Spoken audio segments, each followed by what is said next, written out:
I did yesterday as well, so very, very pleased with the way the putter's rolling, and just excited to win. What is it about that back nine? I think you were 7 under for the last 3 rounds and all the birdies on the backside today. What is it about the back nine that makes you feel so comfortable? Well, the front nine is definitely a lot harder. That six tee shot, or 6, 7, 8, 9 are definitely tough holes. Maybe not so much 8, but 6, 7, 9 are definitely tough holes. And even 4 is kind of a tough driving hole because you can kind of put it through the fairway. If you do put it on the left side, it's difficult. So I think there's definitely more chances on the back. Let's go over to 5 and then 4. Brooks, would you please share now what it was you learned after the Masters, and how did it contribute to the victory today? Yeah, I definitely wouldn't have, I don't think, won today if that didn't happen, right? Definitely take it and keep using it going forward for each event, each major, anytime I'm in contention, but I'm not going to share. I can't give away all the secrets. Have you heard from Greg Norman yet? I've called my wife, and that's it. That's the only person I'm really interested in talking to right now. I haven't texted. My boys are here, so I'm just hanging with them and talking to my wife, and I can feel my phone buzzing as we're even talking right now. So I don't know. Last I looked, I think there was like 600 text messages, so I'll go through them. 4? Without prying and trying to reveal, to follow up on that question, how big was it for you to use something that some might consider a failure to turn it into a positive? How important was that for you in this? I've always learned more from the 4 times I've finished second than the 5 times I've won now. I think failure is how you learn. You get better from it. You realize what mistakes you've made. Each time I've kind of made an adjustment. It's more mentality than it is anything. There's not really a golf swing or anything like that. It's just, you're going to play how you play. But mentally, you can kind of figure things out. And, I'm always trying to get better. So just trying to find that little edge, just to poke and pry inside my head. And really, I think the big key is just being open and honest with yourself. And if you can do that, then you'll be miles ahead of everybody else. And just Bryson was talking about how this not validates the LIV Tour, but was an important moment for your tour. Can you appreciate that with your victory here? Yeah, I definitely think it helps LIV, but I'm more interested in my own self right now, to be honest with you. I think it's a huge thing for LIV, but at the same time I'm out here competing as an individual at the PGA Championship, so I'm just happy to take this home for the 3rd time. We'll go 11 followed by 7 and 2. That was actually pretty much my question. The obviously the first ever, and will always be the first ever representative from the LIV Tour to win a major. Is there any pride with that? Whether, I know obviously you're playing individually, but is there any pride as a representative of the organization? Yeah, I think so. Look at it as, I think I was the first guy to win two LIV events. So, to win a major is always a big deal, no matter where you're playing. And I think that's all it does is I just think, I guess, validates it for myself. I guess maybe if anybody doubted it from Augusta or whatever, any doubts anybody on TV might have or whatever, that I'm here, I'm back, I'm here. Thank you. Brooks, thanks for making the time, man. I guess Blake is officially in the running as a baby name now. Is that official? Yeah, I got to call PMT guys. I'll call Big Cat and PFT whenever I get a chance. Probably going on the way to the plane or something like that. I'll give them a shout, and it'll be a little bit later though. Brooks, I'm just wondering what your celebration plans might look like tonight.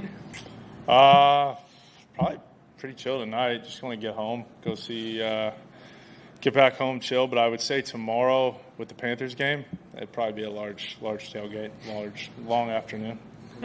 And then Claude Harmon was kind of talking about earlier this week that during that final round of the Masters, you might have been letting a couple shots affect you a little bit too much, more than they normally would. Is that kind of what was going on in your head? No, it wasn't what was going on. It was something completely different. It was something I took to the first tee. But I think look, I learned from it. I'm very pleased with what I took from it, and I'm pleased with the honesty I was able to dive into. My best friend, actually my brother's caddy, my best friend. I think we stayed up probably most of the night just chatting about it, and he kind of ripped into me pretty good about it. So made sure, and he was texting me all last night about it, and making sure that I wouldn't fall in the same trap. Up to 13, then 10. Brooks, 16 was obviously a pretty pivotal moment in today's round. What was your perspective on what Victor was going through? And then you hit your shot maybe 10 seconds after he finally hit his. I was just kind of wondering what was going through your mind in that moment.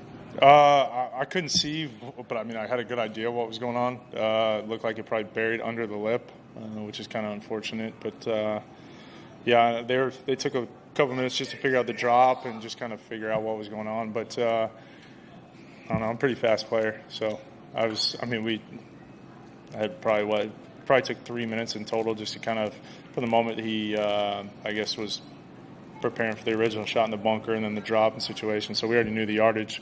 We knew everything going into it, and the wind kind of pretty much stayed the same. So it was, we talked about it for a good minute. When you hit that really close, did you feel like, okay, like I've done, like in this moment, I've made a huge, momentum swing or something? Yeah, I thought so for sure. I thought, honestly, it was a tougher putt. It was so downhill and it was kind of burnt out. So I even told Rick before I hit it, I was just going to diet and pick the high line. And I mean, if it didn't hit the hole, it was definitely going 3-4 feet by. But yeah, I'm just happy that one went in. I think it was a big momentum boost. Give me a little ease going in 17-18. 10. I don't know how much you're able to follow what was going on with Michael Block today, the hole-in-one this whole weekend. Just to kind of share this weekend with him, have him alongside the trophy ceremony, just your thoughts on that. Yeah, it's been super cool. He's a great dude. He's been fun. I didn't really get to hang out with him until after the round and just kind of chat with him. But yeah, I was walking up, it was par 5, 13.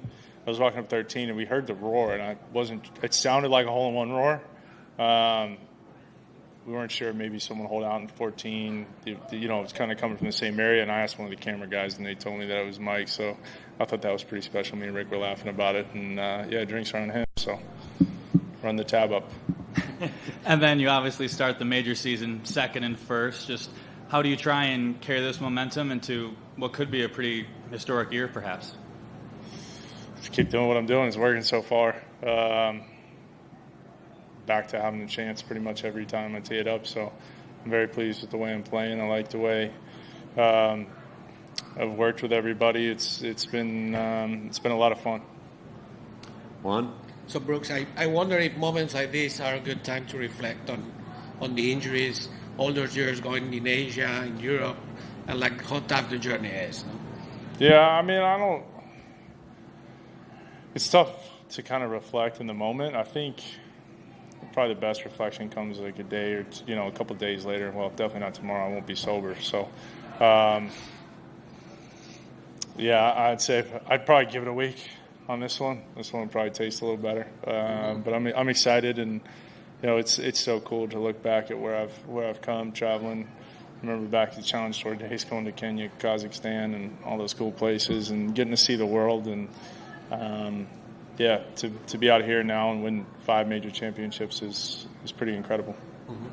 All right, we'll do 12, 8, and 14. Brooks, can you comment a little bit about Ricky Elliott and how he's helped you get back to this place? Yeah, Rick. It's kind of funny because Rick. I forced him to come out when Dr. Elliott was doing surgery. No one wanted to come with me. My brother was playing the Honda Classic, so my parents were staying there. Jenna had just had surgery on her ankle, so she couldn't fly out there. So I made Rick come, and Rick spent probably 2.5 weeks with me out in L.A. And yeah, I feel bad for him that he was stuck there with me for a while. I think he was tired of me. I was tired of him. But look, he's as good of a caddy as he is.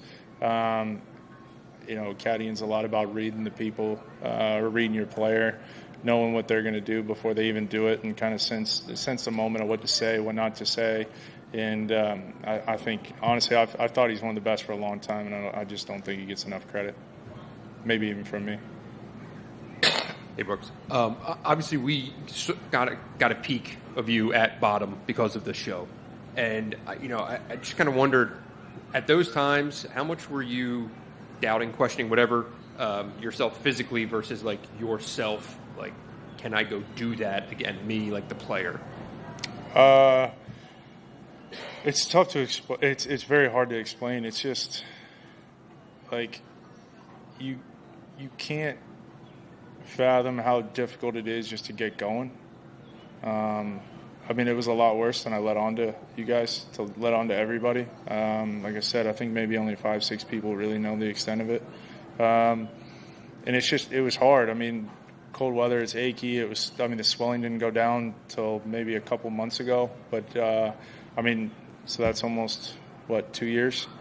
It's been a long road, but look, that's who I am. I'm open and honest. I know I seem like this big, bad, tough guy on the golf course that doesn't smile, doesn't do anything. But if you catch me off the golf course, I'll let you know what's going on. And I'm happy they got that side, right?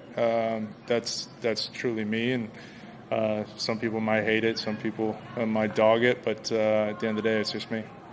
Just to be clear, did you ever consider retirement? I don't know if I considered retiring, but I knew I wasn't going to. If I couldn't play the way I wanted to play, then I was definitely going to give it up. The thought definitely kind of crossed my mind. Yeah, Brooks, for those of us who have never felt the pressure of a major championship, what does it do to your body specifically? Like, when you feel nervous, does your heart race? Do your hands do anything? Do you have to slow down? Or is it not that different than just a normal round? I don't know. To me, it's excitement, right? I've got to slow down. For me, I've got to start walking slower because my stride just wants to keep going. You want to give the first one the ball, hit it, and just play the quickest round of golf ever. But, yeah, I've got to slow down. I've got to take my time and really just kind of assess things. But it's difficult to say. I don't think my heart rate gets up. I don't think about the next shot. I always just think about what's going on. Like, if you walk down 16, I'm not thinking, I got to do this on 17 or 18. I'm just thinking whatever the next shot might be, and then until I run out of shots.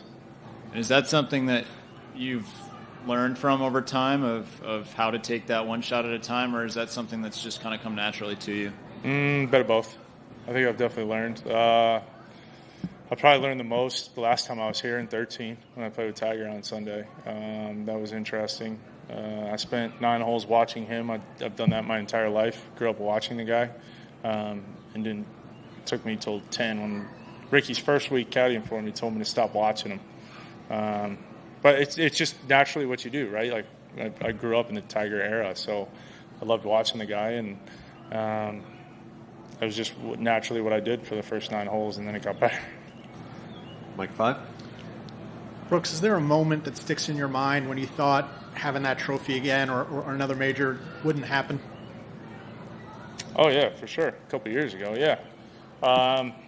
Just lost. Didn't know where my golf swing was. Didn't know physically if I was, capable of getting back to where I was. But, a lot's transpired, working with Pete, working with Claude, working with Pierce on putting, and then, AC has done a phenomenal job in the gym, and Aura, Mark Wald, they're all behind the scenes, and they don't get enough credit, but they've revived my career, and I think, a lot of credit to those guys. I think Aura said it best a couple of months ago that if we couldn't get the swelling out of my knee, everybody was fired. So they've done a great job, and I wouldn't be here without them. And what's the shot you're going to remember most from this week? It's a good one.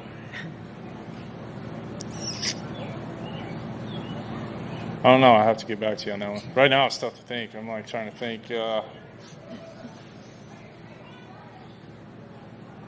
Probably, you know what? Probably that chip in for par on 11. I think first day. Why that one? I could have made double. So yeah, it saved me. Usually, when you make double, you don't win a major championship. Historically, I think. Back here to 8. It's kind of impossible not to hear certain things that get yelled. in a round, you know, Ricky might throw a fan a little stare down and things like that. And I wonder, does any of that get to you? Do you hear any of it? Does it, you know? I hear it all. I just don't care. I mean, that's sports, right? They're gonna. You got to be mentally tough enough not to. I guess some lady was chanting some stuff, and another guy was shouting at some stuff. But you got to be mentally tough enough not to deal with them. And it happens in every sport. I'm pretty sure when Tom Brady was playing, I'm sure when he walked into when he was playing the Jets or the Dolphins, he wasn't exactly cheered upon when he ran into the stadium. All right, got time for a couple more. Mike 12. Brooks, you seemed to get a little emotional as you were walking from the 18th green to the scoring tent. Was that relief? Was that suddenly realizing what you had accomplished? Just curious. Yeah, I think it was definitely what I accomplished. Pardon my language, but it's all the fucking shit I had to go through. No one knows. No one knows. I think it's been all the pain. There was a lot of times where I just couldn't even bend my knee, and it felt good. It felt really good. All right, we'll finish up with 13 and 7. Brooks, what do you think about being a dad soon? It's gonna be wild. It's crazy. I feel like these last 5-6 months have flown by, and it's our lives even started to change already. And I can only imagine when he gets here. But I'm super excited. I've kind of.